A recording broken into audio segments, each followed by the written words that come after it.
Teaching teenagers life lessons can be hard, but one Corridor High School has accepted that challenge. Seniors at Linn-Mar High School volunteered to take part in a project that extends across the world. CBS 2 News reporter Dora Miller joins us with more on the project that some students say changed their lives. Dora? Yeah, Scott, sadly, no traveling required for this project, but students did have to open their hearts and their notepads to communicate with people whose lives are very different than theirs. For years, Syrians have had to live on edge, and Mr. Swaney, an AP government teacher, has taught his students about it.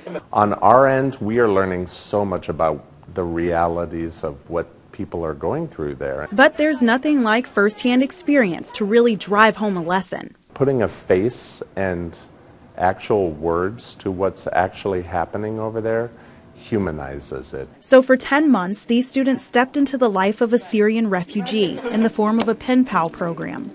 Many thanks for your letter. I live in the Zatari camp, but my friends stayed in Syria. I have a 1-year-old brother and a year-old sister and a 9-year-old sister. I'm excited to hear from you again too.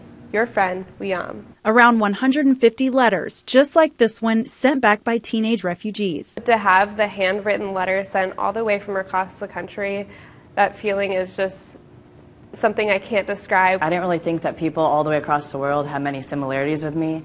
So then when I started talking to her, I realized that we were more similar than I thought. Aside from the stories, he had a little camera that he could take photographs with, and he loved that. And the Get to Know You talk, it became educational for the refugees learning to speak English. And if they do get out of the camps and they go to like Europe or America or something, then they need to learn how to speak it. And for the American teenagers who now say life just doesn't seem so bad anymore. Most of the people in this program come from middle class to maybe upper class families that just had a tough run in luck. The small world you've been living in for 18 years is not just what it is. It did help to teach me how to put myself in their shoes.